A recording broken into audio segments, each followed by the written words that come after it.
당신은 이런 경험 있으신가요? 책상에 앉아 책을 펼치는 순간 갑자기 몰려오는 졸음. 해야 할 일을 하려고 컴퓨터를 켰을 때 이유 모를 피곤함과 집중력 저하. 혹시 당신은 나는 왜 이렇게 게으를까라며 스스로를 자책해 본 적 있으신가요? 그렇다면 당신은 이 동영상을 끝까지 시청하셔야 합니다. 오늘 이 시간을 통해 당신은 그것이 단순한 게으름이 아니라 우리 뇌의 에너지 절약 시스템에서 비롯된 본능적 반응이라는 사실을 알게 될 것입니다. 그리고 그 해결책은 뇌과학과 믿음, 두 세계를 함께 이해할 때 비로소 보이기 시작합니다. 지금부터 함께 뇌과학, 심리학, 그리고 성경의 관점을 통해 집중력과 의지력의 본질을 깊이 들여다보겠습니다. 뇌는 에너지 절약 머신입니다. 우리 뇌는 체중의 2%밖에 차지하지 않지만 몸 전체 에너지의 약 20에서 25%를 소비합니다. 이 말은 곧 내가 깨어있는 동안 지속적으로 엄청난 에너지를 요구한다는 것을 의미합니다. 특히 사고, 판단, 집중, 의지, 계획을 담당하는 전두엽은 뇌 안에서도 가장 에너지 소모가 많은 부위입니다. 우리가 무언가를 생각하거나 결정할 때마다 전두엽은 마치 고성능 컴퓨터처럼 과부하에 가까운 작업을 수행하게 됩니다. 이러한 이유로 뇌는 평상시에도 끊임없이 에너지를 아껴야 한다는 본능적인 전략을 사용합니다. 그 결과로 나타나는 것이 바로 피로감, 졸음, 멍함, 딴 생각입니다. 특히 책을 펴거나 새로운 작업을 시작하려는 순간 전두엽은 즉시 강한 자극을 받게 되고 뇌는 이를 에너지 소모가 많은 상황으로 인식합니다. 그리고 이런 부담스러운 상황을 본능적으로 회피하려 하며 가장 간단한 해결책으로 졸림이라는 신호를 보내는 것입니다. 예를 들어 아무 일도 하지 않을 때는 비교적 선명하고 말짱한 정신이 유지되다가도 막상 책을 펴는 순간 갑자기 눈꺼풀이 무거워지고 하품이 나오기 시작하는 현상을 떠올려 보세요. 이는 뇌가 당신의 행동을 감지하고 경고를 보내는 방식입니다. 지금 에너지가 많이 들 것 같아. 그냥 쉬는 게 어때? 라는 뇌의 유혹이 졸음의 형태로 나타나는 셈이죠. 뇌는 기본적으로 게으른 장기입니다. 그것은 우리를 나태하게 만들려는 악한 의도가 있어서가 아니라 생존을 위해 불필요한 에너지 낭비를 최소화하려는 메커니즘입니다. 인간의 뇌는 수천 년에 걸쳐 굶주림과 생존 위협에 노출되며 진화해왔기 때문에 불확실하거나 복잡한 상황에 직면하면 우선 멈추고 절전 모드로 진입하라는 신호를 보내게 되어 있습니다. 이것이 바로 의도적 회피가 아닌 본능적 반응인 이유입니다. 특히 우리가 익숙하지 않은 일, 즉 새로운 공부나 계획, 정리, 사색 같은 작업을 하려는 순간에는 뇌가 더 큰 부담을 느낍니다. 왜냐하면 이 모든 활동이 예측 불가능한 복잡한 처리를 필요로 하기 때문입니다. 뇌는 이런 상황에서 기존의 학습된 루틴을 선호하며 새롭게 도전하려는 시도에는 쉽게 피로를 느끼게 됩니다. 결론적으로 당신이 책을 펴는 순간 졸음이 오는 것은 당신이 나약해서가 아닙니다. 그것은 뇌가 당신을 보호하기 위해, 에너지를 아끼기 위해 본능적으로 선택한 반응입니다. 이 사실을 이해하게 되면 이제 당신은 차책이 아닌 전략으로 뇌를 다스릴 수 있는 첫 발걸음을 떼게 된 것입니다. 과거의 경험이 뇌를 학습시킵니다. 인간의 뇌는 반복적인 경험을 통해 특정 자극과 감정 반응을 연결짓는 구조를 가지고 있습니다. 이는 학습의 기본 메커니즘이며 우리가 무언가를 익히고 습관화할 수 있는 이유이기도 합니다. 그런데 이 똑같은 원리가 역효과를 낼 때도 있습니다. 바로 과거의 부정적 경험이 뇌에 각인되었을 때입니다. 예를 들어 어린 시절부터 공부할 때마다 부모님에게 혼이 나거나 성적에 대한 스트레스를 크게 받았다면 뇌는 공부는 스트레스라는 연결고리를 만들어버립니다. 이런 경험이 반복될수록 뇌는 공부와 관련된 자극에 반응하여 곧바로 회피하고 싶은 감정, 즉 불안, 피로, 졸음, 멍함 등을 자동으로 유발하게 됩니다. 이런 메커니즘은 단순히 공부에만 국한되지 않습니다. 누군가가 책상에 앉아 집중하려고 할 때마다 갑자기 온몸이 무기력해지고 졸음이 쏟아지는 현상도 같은 원리입니다. 뇌는 과거의 학습을 기반으로 현재의 행동을 예측하고 준비합니다. 다시 말해, 뇌는 이 상황은 피로하고 괴로울 것이다라고 판단하면 실제로 그 상태에 빠지도록 신체에 신호를 보내는 것입니다. 이 과정은 의식적인 판단이 아닌 무의식 수준에서 이루어집니다. 그래서 사람들은 종종 이렇게 말합니다. 왜 책상만 앉으면 졸릴까? 나도 이유를 모르겠어. 그 이유는 당신의 뇌가 과거의 기억과 감정을 기반으로 현재를 자동으로 반응하고 있기 때문입니다. 또한 반복된 실패 경험도 중요한 원인 중 하나입니다. 어떤 일을 시도할 때마다 좌절하거나 성공하지 못한 경험이 축적되면 뇌는 그 행동 자체를 실패와 연결지어 위험 요소로 판단합니다. 그러면 다시 시도하려 할 때마다 뇌는 피로감이나 졸음을 유발하여 그 상황으로부터 벗어나게 만들려는 자동 방어 반응을 작동시킵니다. 이처럼 뇌는 의외로 매우 민감하고 보수적으로 작동하는 기관입니다. 감정과 연관된 학습은 특히 강력한 기억으로 남으며 무의식의 행동 패턴을 좌우하게 됩니다. 당신이 지금 책을 펴는 순간 졸음을 느낀다면 그것은 단순한 의지력의 부족 때문이 아니라 내가 과거의 부정적인 경험을 기억하고 그 상황을 다시 반복하지 않으려는 자기 방어적 학습 반응일 수 있습니다. 하지만 이 또한 희망적인 사실이기도 합니다. 왜냐하면 뇌는 고정된 기관이 아니기 때문입니다. 뇌는 가소성이라는 놀라운 능력을 가지고 있어서 새로운 경험과 반복을 통해 기존의 학습 회로를 재구성할 수 있습니다. 과거의 학습이 졸음을 유발했다면 새로운 긍정적 경험은 뇌를 다시 훈련시켜 집중과 몰입의 회로로 바꿀 수 있다는 뜻입니다. 결국 당신이 할 수 있는 일은 하나입니다. 작은 성공의 경험을 반복해서 쌓는 것. 공부를 시작했을 때 졸리지 않도록 환경을 설계하고 그 상태를 유지할 수 있는 루틴을 만들어 긍정적 자극과 연결되도록 하는 것입니다.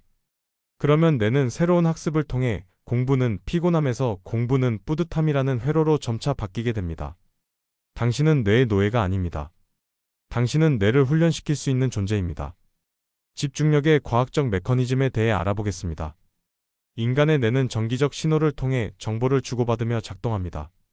이때 뇌의 활동은 일정한 정기적 리듬, 즉 뇌파로 측정할 수 있는데 뇌파의 주파수는 우리가 깨어있는지, 졸린지, 깊은 잠에 빠졌는지 등을 나타내는 지표가 됩니다. 대표적으로 우리가 집중할 때 활성화되는 뇌파는 페타파입니다. 페타파는 주로 1330Hz의 빠른 파장으로 주의 집중, 사고력, 문제 해결, 의사결정 등과 관련된 활동에서 나타납니다. 반면 졸리거나 멍한 상태일 때는 세타파 48Hz나 델타파 0.5에서 4Hz가 지배하게 되며 이 상태는 집중력과 의식 수준이 급격히 떨어진 상황입니다. 재미있는 점은 뇌는 외부 환경의 자극에 매우 민감하다는 것입니다. 조용하고 어두운 공간에서는 자연스럽게 세타파나 델타파가 강해지기 쉬워 뇌가 수면 모드로 전환되기 쉽습니다. 반대로 밝은 빛, 리듬 있는 음악, 신체 움직임 등은 뇌의 감각 피지를 자극하여 페타파를 유도하고 각성 상태를 유지하는 데 도움이 됩니다. 아침에 햇빛을 받으면 잠이 깨고 정신이 또렷해지는 것도 실제로 뇌가 시각 자극을 받아 페타파 주도로 전환되기 때문입니다. 따라서 집중을 위해서는 단지 조용한 곳에 앉는 것만으로는 부족하며 뇌를 깨우는 환경 자극이 필요합니다.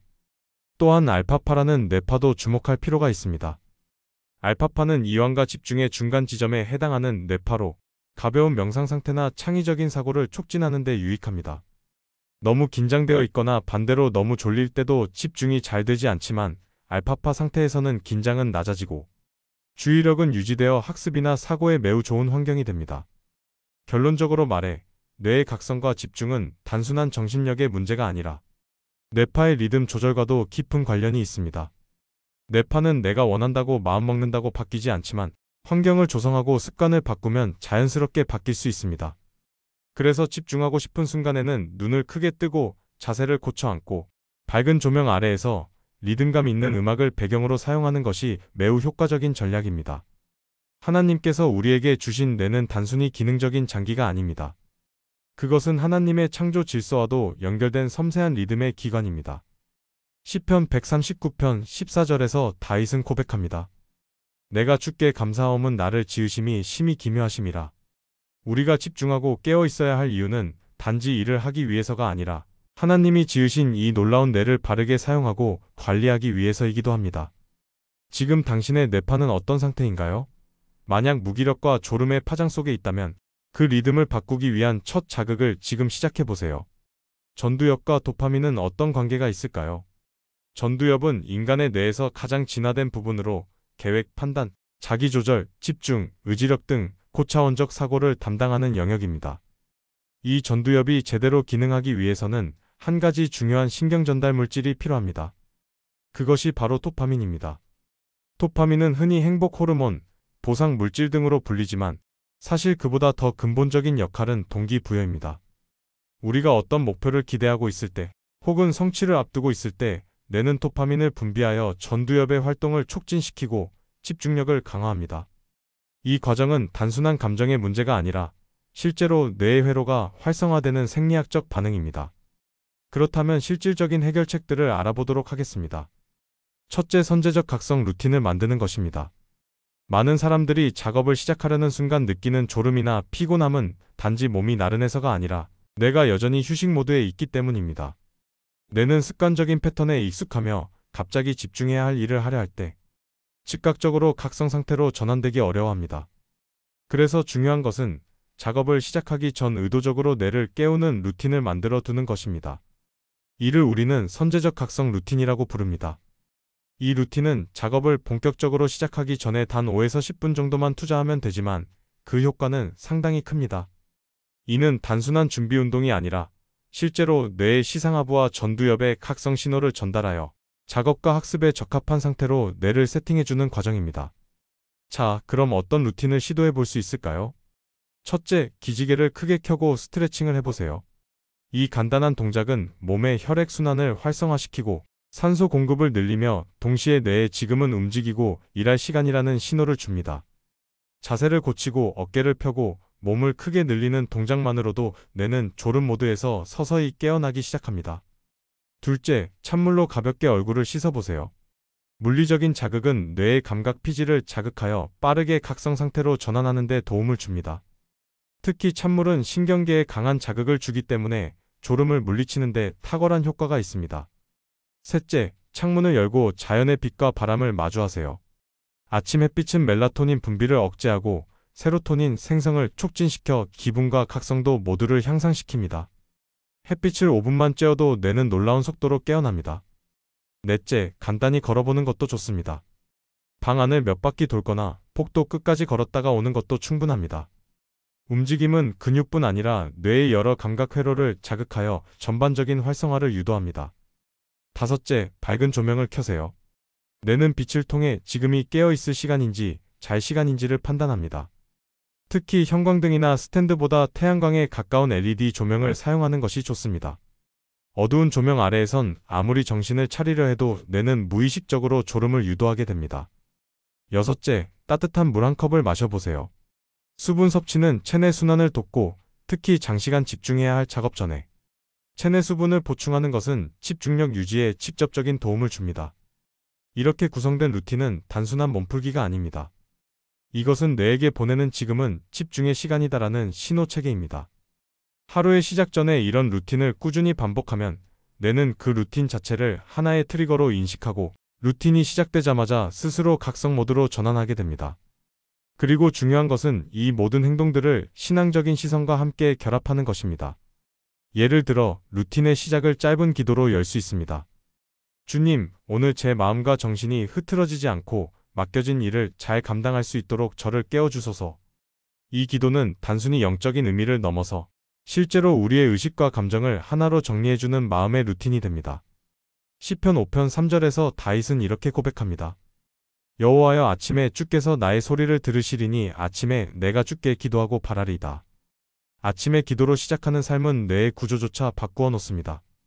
기도가 루틴이 되고 루틴이 뇌를 바꾸고 뇌는 삶을 바꾸게 됩니다. 사랑하는 여러분, 집중력은 의지로만 되는 것이 아닙니다. 뇌를 깨우는 일, 몸을 준비시키는 일, 마음을 여는 일. 이 모든 것이 함께 작동될 때 우리는 비로소 하나님의 뜻을 이루는 준비된 사람이 되어갈 수 있습니다.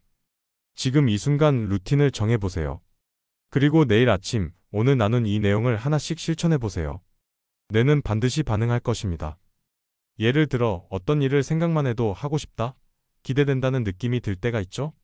이때 도파민은 이미 전두엽에 작용하여 당신의 행동을 준비시키고 있는 것입니다. 반대로 아무리 중요한 일이라도 기대나 보상이 느껴지지 않으면 도파민은 거의 분비되지 않고 전두엽도 비활성 상태가 됩니다. 이때 우리는 무기력, 피로감, 산만함을 느끼게 됩니다. 문제는 이 도파민 시스템이 쉽게 손상될 수 있다는 것입니다. 특히 반복적인 실패 경험, 부정적 자기인식, 자책, 과도한 스트레스는 도파민 회로를 약화시키는 주범입니다. 도파민 분비가 줄어들면 우리는 점점 무기력해지고 아무것도 하고 싶지 않은 상태가 됩니다. 결국 전두엽은 동기 없는 뇌가 되어 집중력과 의지력을 유지하기가 매우 어려워집니다. 또한 스마트폰, SNS, 짧은 영상 같은 자극적인 콘텐츠는 순간적인 도파민 폭발을 일으키지만 뇌를 쉽게 지치게 하고 장기적으로는 도파민 민감도를 떨어뜨립니다. 이로 인해 실제로 해야 할 중요한 일에는 도파민이 분비되지 않고 오히려 자극에만 반응하는 뇌로 변해갑니다. 이는 전두엽의 기능 저하로 이어지고 지속적인 산만함과 피로감, 나태함으로 연결됩니다.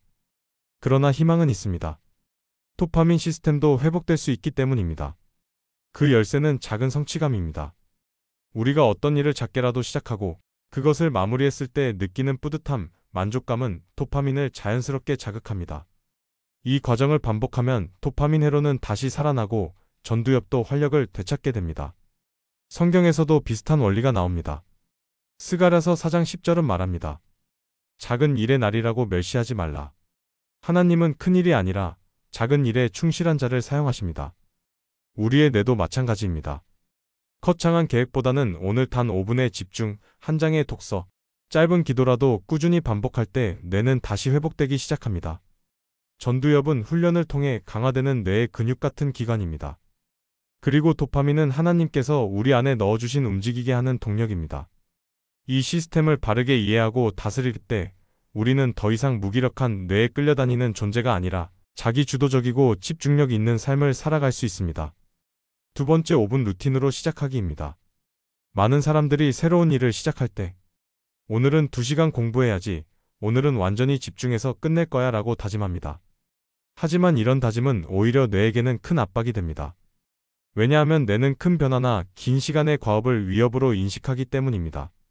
뇌는 에너지를 절약하려는 생리적 특성을 가지고 있으며 불확실하거나 고통스러운 상황을 되도록 피하려는 성향이 있습니다. 그래서 2시간 집중해야 한다는 선언은 뇌에게는 엄청난 에너지 소모와 고통의 예고처럼 들립니다. 그 결과 뇌는 즉시 방어 기제를 작동시켜 졸음, 무기력, 딴 생각 등을 유도하며 당신을 그 활동으로부터 멀어지게 만듭니다. 반면 딱 5분만 읽자라는 접근은 뇌에게 훨씬 안전하게 들립니다. 5분이라는 시간은 뇌가 감당할 수 있는 수준의 부담이며 거부 반응을 일으키지 않는 최소 단위입니다. 뇌는 이 정도는 할 수 있겠어라고 판단하고 쉽게 시도하게 됩니다. 실제로 시작만 하게 되면 뇌는 점차 그 활동에 몰입하기 시작하고 어느 순간 5분이 10분이 되고 30분까지 이어질 수 있습니다. 이 방식의 핵심은 시작의 문턱을 낮추는 것입니다. 우리는 종종 완벽하게 시작하려다 시작조차 못하는 경우가 많습니다.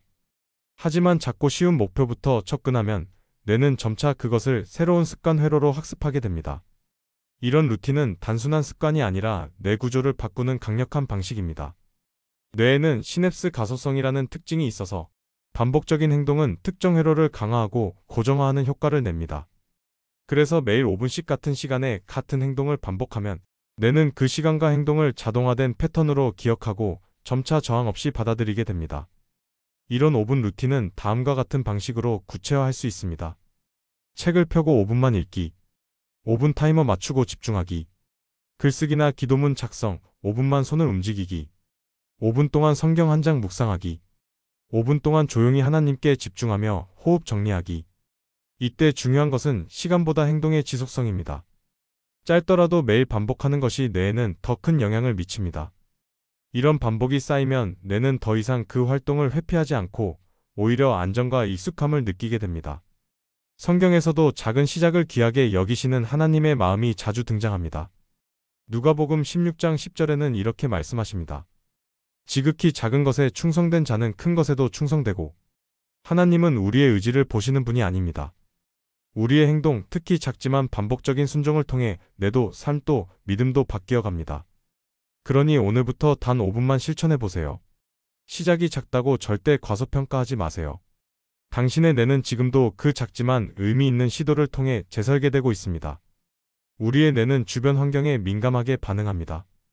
집중력이나 각성도는 단지 의지력의 문제가 아니라 지금 내가 어떤 공간에 있고 어떤 소리와 냄새, 빛과 온도를 경험하고 있는지에 따라 크게 달라집니다. 즉, 내가 깨어 있을 수 있는 외부 조건을 먼저 만들어주는 것이 매우 중요하다는 뜻입니다. 첫 번째로 너무 조용한 환경은 오히려 집중에 방해가 될 수 있습니다. 일반적으로 집중하려면 조용한 곳이 좋다고 생각하지만 지나치게 정적이고 자극이 없는 공간에서는 뇌가 위험이 없다 쉴 수 있다고 인식하여 세타파나 델타파 같은 수면 유도 뇌파가 활성화됩니다. 그 결과 졸음이 오거나 멍해지고 생각이 흩어지게 됩니다. 그래서 약간의 배경음을 활용하는 것이 좋습니다. 로파이 음악, 자연의 바람소리, 잔잔한 빗소리나 카페 분위기 사운드는 감각 피지를 부드럽게 자극하면서도 주의를 산만하게 만들지 않습니다. 특히 리듬이 일정하고 가사가 없는 음원은 뇌의 알파파를 자극하여 이완되면서도 집중할 수 있는 상태로 도와줍니다. 두 번째는 향기입니다. 냄새는 뇌에서 감정을 담당하는 변연계와 바로 연결되기 때문에 집중력과 감정 조절에 큰 영향을 미칩니다. 페퍼민트, 로즈마리, 유칼립투스, 레몬 등의 향은 각성도를 높이고 인지 기능을 개선하는 데 도움이 됩니다. 실제로 연구에서도 시험 전 아로마 오일을 흡입한 학생들이 더 나은 집중력을 보였다는 결과가 있습니다. 간단한 디퓨저나 아로마 오일을 책상 옆에 두는 것만으로도 뇌는 새로운 자극을 받으며 지금은 집중할 시간임을 인식하게 됩니다. 세 번째는 빛과 색감입니다. 조명이 어두우면 뇌는 수면 모드로 전환되기 쉽습니다. 반대로 자연광이나 밝은 백색광은 뇌의 시신경을 통해 시상하부를 자극하고 멜라토닌 분비를 억제하여 각성도를 높입니다. 가능한 한 창가에 앉거나 태양광에 가까운 스탠드를 사용하는 것이 좋습니다. 또한 주변 색상도 영향을 미치는데 파란색 계열은 차분함과 집중을 유도하며 초록색은 긴장을 완화시키는 효과가 있습니다. 마지막으로는 공간의 변화입니다. 늘 같은 자리에서 공부하거나 작업할 경우 뇌는 그 공간에 익숙해져 자극에 둔감해질 수 있습니다. 가끔 자리를 바꾸거나 카페, 도서관, 공원 등 새로운 공간에서 작업해보는 것도 뇌를 깨우는 데 효과적입니다. 새로운 공간은 뇌의 해마와 편도체를 자극하여 집중력과 기억력 모두를 향상시키는 것으로 알려져 있습니다.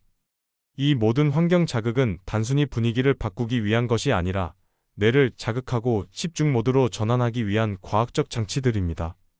더 나아가 우리는 이 과정을 하나님의 섭리로 바라볼 수 있습니다.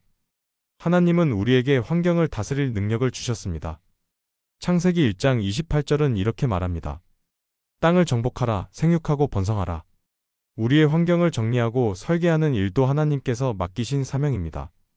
그러므로 당신이 공부나 작업을 시작하기 전 먼저 당신의 환경을 다시 디자인해 보세요. 조명은 어떤가요? 공기의 흐름은? 책상 위의 정돈 상태는? 당신의 뇌는 그 모든 작은 변화에 반응하고 있습니다. 환경을 바꾸면 뇌가 바뀌고 뇌가 바뀌면 삶이 바뀝니다. 그리고 한 가지 중요한 사실을 기억해야 합니다. 바로 자책이 아닌 이해하기입니다. 많은 사람들이 집중력이 떨어지고 의욕이 사라지고 해야 할 일을 미루게 될 때 가장 먼저 떠올리는 말이 있습니다. 바로 나는 왜 이렇게 게으를까? 왜 난 항상 작심삼일일까? 같은 자책입니다. 하지만 이런 자책은 문제 해결에 도움이 되기보다는 뇌의 스트레스 반응을 오히려 강화시키는 역할을 합니다. 뇌는 자신을 비난하거나 압박하는 말을 들을 때 위협 자극으로 인식합니다. 이때 활성화되는 부위가 바로 편도체입니다. 편도체는 뇌의 공포센터로 우리가 위협을 느낄 때 즉각적으로 반응하여 몸과 마음을 방어 모드로 전환시킵니다. 자책과 자기 비난은 실제 외부 위협이 없어도 스스로를 공격하는 신호로 받아들여져 편도체를 자극하게 됩니다. 그 결과는 집중력 저하, 무기력, 회피 행동입니다. 또한 자책은 전두엽의 기능을 약화시키는 결과를 초래합니다. 전두엽은 자기 조절, 계획, 문제 해결을 담당하는 영역인데 반복적인 자기 비난과 스트레스는 이 부위를 위축시키고 도파민 분비를 감소시켜 더 큰 무기력의 악순환으로 이어집니다. 그래서 나는 왜 이렇게 못하나라는 자책은 실제로 뇌의 작동을 방해하는 내면의 독소가 됩니다. 그렇다면 대안은 무엇일까요? 바로 이해입니다. 지금 내 뇌가 피로를 느끼는구나. 이건 의지력이 아니라 뇌의 자동 반응이었구나라고 상황을 받아들이는 태도는 뇌의 스트레스를 완화시키고 자기 효능감을 회복하는 데 매우 효과적입니다. 자기 자신을 이해하고 인정하는 것은 뇌의 안정을 유도하고 변화의 여지를 남겨둡니다. 이러한 태도는 심리학적으로도 성장 지향적 사고방식이라고 불립니다. 현재의 상태를 정체된 것이 아니라 학습과 노력으로 개선 가능한 상태로 보는 관점입니다. 뇌과학적으로도 이는 매우 중요합니다. 뇌는 유연성과 가소성을 지닌 기관이기 때문에 나를 긍정적으로 바라보는 인식은 실제로 새로운 회로 형성을 촉진하게 됩니다. 신앙의 관점에서도 마찬가지입니다. 하나님은 우리가 완벽한 존재이길 요구하시는 분이 아니라 변화하고자 하는 마음을 귀하게 여기시는 분입니다. 시편 103편 14절은 이렇게 말합니다. 이는 그가 우리의 체질을 아시며 우리가 단지 먼지뿐임을 기억하심이로다. 하나님은 우리의 연약함을 아시고 그럼에도 우리를 인내로 인도하십니다. 그러니 자책보다는 인정하고 기도하세요. 하나님, 제 뇌가 지금 피곤한 줄 몰랐습니다. 제 마음이 약해지는 순간마다 주님을 바라보고 다시 일어설 수 있도록 도와주소서. 자신을 이해하고 긍휼히 여길 때 뇌는 다시 회복을 시작합니다. 그리고 그 회복의 여정에는 하나님이 함께 하십니다. 이번에는 성경적 관점에서 본 집중력과 의지력에 대해 알아보겠습니다. 디모데후서 1장 7절 말씀입니다. 하나님이 우리에게 주신 것은 두려워하는 마음이 아니요 오직 능력과 사랑과 절제하는 마음이니. 이 구절은 우리가 흔히 오해하는 의지력의 정체를 정확히 짚어줍니다. 많은 사람들은 의지력이나 절제를 타고난 성격이나 개인의 능력으로 여기곤 합니다. 그래서 절제하지 못하는 자신을 자책하고 나는 왜 이렇게 나약할까라며 자포자기하게 되는 것이죠. 하지만 성경은 전혀 다르게 말합니다. 절제는 우리의 본성이 아니라 하나님이 우리에게 주신 것입니다. 즉, 우리가 스스로 만들어내야 하는 것이 아니라 이미 하나님께서 우리 안에 씨앗으로 심어주신 은혜라는 것입니다. 이 진리를 받아들이는 순간 우리는 절제하지 못하는 자신을 미워하기보다는 그 은혜를 다시 꺼내어 회복하는 여정에 들어서야 함을 깨닫게 됩니다. 절제는 단순히 참는 것이 아닙니다. 절제는 하나님께서 주신 목적을 향해 내 삶의 에너지를 올바르게 집중시키는 능력입니다. 즉, 아무것도 하지 않는 상태가 아니라 해야 할 것을 선택하고 하지 말아야 할 것을 구별하는 영적 분별력에서 비롯된 행동입니다. 뇌과학적으로도 절제는 전두엽의 기능과 깊은 관련이 있습니다. 앞서 살펴보았듯 전두엽은 판단, 자기 통제, 계획을 담당하는 영역입니다. 성령의 도우심 없이 이 기능을 훈련하는 것은 매우 어렵습니다. 하지만 우리가 기도하며 말씀을 붙들고 성령께 순종할 때 전두엽의 절제 회로는 실제로 강화되고 반복적으로 훈련되어 갑니다. 절제는 훈련입니다. 히브리서 12장 11절은 말합니다. 무릇 징계가 당시에는 즐거워 보이지 않고 슬퍼 보이나 후에 그로 말미암아 연단받은 자들은 이와 평강의 열매를 맺느니라. 절제는 처음에는 불편합니다. 하지만 반복적으로 행해질 때 그것은 열매를 맺고 삶의 방향을 바꾸게 됩니다. 하나님은 우리가 절제할 수 있도록 도우시고 우리가 그 절제의 길을 걸을 수 있도록 말씀으로 길을 여십니다. 절제는 인간의 억지스러운 자제가 아니라 하나님의 질서에 순응하는 것입니다. 질서 안에 머물 때 우리는 자유로워지고 그 자유 속에서 집중할 수 있게 됩니다. 절제는 자기 통제를 넘어 하나님께 나를 맡기고 하나님의 목적대로 나를 사용해달라고 드리는 고백이기도 합니다. 그러므로 절제는 훈련이면서 동시에 기도입니다. 주님, 제 마음이 방황할 때 절제의 마음을 다시 일깨워 주소서. 이미 제 안에 주신 그 은혜를 붙들고 오늘 하루 집중력 있게 살아가게 하소서. 당신 안에 이미 하나님께서 주신 절제의 능력이 있습니다. 그것을 깨우고 훈련하고 다시 사용하십시오. 그 여정 속에서 집중력과 의지력은 자연스럽게 따라올 것입니다. 이제 육신을 다스리는 훈련을 알아보겠습니다. 고린도전서 9장 27절의 말씀입니다. 내가 내 몸을 쳐 복종하게 함은 내가 남에게 전파한 후에 자기가 도리어 버림을 당할까 두려워함이라. 바울은 단순히 영적인 사용만 강조하지 않았습니다. 그는 자신의 몸과 마음, 생활 습관까지도 철저히 훈련하고 통제했습니다. 여기서 말하는 몸을 쳐 복종하게 한다는 표현은 단지 억지로 참고 인내하는 의미를 넘어 자신의 육신적 본능을 하나님의 목적에 맞게 재조정한다는 깊은 뜻이 담겨 있습니다. 뇌과학적으로도 이는 중요한 통찰을 제공합니다. 우리의 뇌는 반복된 행동에 따라 새로운 회로를 형성하는 가소성을 가지고 있으며 의지력이나 절제력은 단번에 만들어지는 것이 아니라 훈련을 통해 강화되는 기능입니다. 특히 전두엽은 반복적인 자기 통제 훈련을 통해 점점 더 민감하게 반응하고 습관의 힘을 얻게 됩니다. 하지만 우리는 자주 피곤하다는 이유로 혹은 기분이 내키지 않는다는 이유로 해야 할 일들을 미루고 맙니다. 이는 단순한 게으름이 아니라 훈련되지 않은 육신의 자연스러운 저항입니다. 이 저항을 넘어서기 위해선 우리의 뇌와 몸을 의도적으로 훈련시킬 필요가 있습니다. 예를 들어 매일 아침 같은 시간에 일어나 기도하고 말씀을 읽는 루틴을 유지하는 것, 공부나 업무 전에 짧은 스트레칭과 기도로 마음을 준비하는 것, 그리고 힘들어도 정해진 일정을 지켜내는 실천이 바로 육신을 쳐서 복종하게 하는 훈련입니다. 이 훈련은 단순히 스케줄 관리가 아닙니다. 그것은 하나님 앞에 나 자신을 드리는 예배입니다. 육신의 게으름과 나태함을 끊고 하나님이 맡기신 일을 감당하기 위한 도전입니다.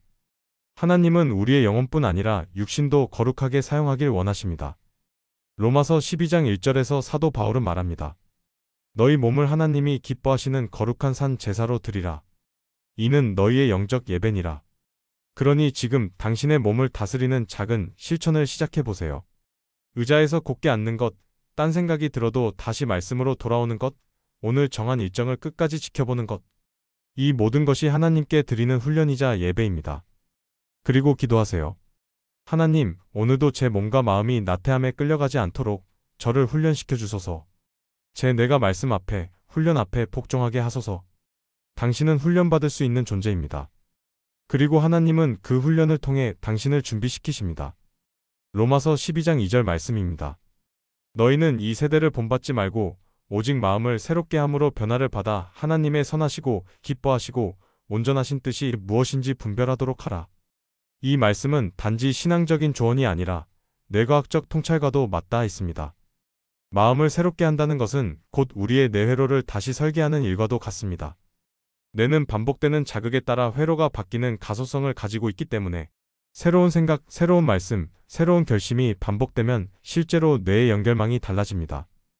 이 변화는 하루아침에 일어나지 않습니다. 그러나 매일의 기도, 말씀 묵상, 실천의 반복을 통해 우리는 점차 세상의 기준에서 벗어나 하나님의 뜻을 분별하는 뇌, 즉 믿음의 회로를 강화하게 됩니다. 집중력과 의지력도 마찬가지입니다. 단순히 힘을 주고 억지로 하는 것이 아니라 새로운 정체성과 목적의식을 품고 살아갈 때 뇌는 점점 그 방향으로 반응하게 됩니다. 하나님의 뜻을 향해 마음을 새롭게 하는 사람은 단순한 집중력뿐 아니라 삶 전체가 재구성되는 놀라운 은혜를 경험하게 됩니다. 이제 당신의 집중력 회복은 나를 바꾸는 노력이 아니라 하나님의 뜻에 나를 맞추는 순종으로 시작될 수 있습니다. 오늘도 이렇게 기도해 보세요. 하나님, 이 세대의 소음과 유혹을 따르지 않게 하시고 제 마음을 새롭게 하셔서 하나님의 뜻을 분별하는 삶을 살게 하소서. 변화는 마음에서 시작됩니다. 그리고 그 마음은 하나님 안에서 새롭게 될 수 있습니다. 사랑하는 여러분, 당신이 책만 펴면 졸리는 이유는 의지력이 약해서가 아니라 뇌가 그렇게 학습되어 왔기 때문입니다. 하지만 희망은 있습니다. 우리 뇌는 가소성을 지닌 유연한 기관입니다. 즉, 지금 어떤 상태에 있든지 간에 새로운 자극과 반복을 통해 뇌는 스스로의 회로를 바꾸고 더 나은 방향으로 재설계될 수 있습니다. 집중력과 의지력은 단지 타고나는 능력이 아니라 습관과 반복, 그리고 환경 조절을 통해 길러지는 것입니다. 단 5분의 루틴, 조금의 환경 변화, 긍정적 자기인식이 당신의 뇌를 다시 깨어나게 할 수 있습니다. 신경과학은 말합니다.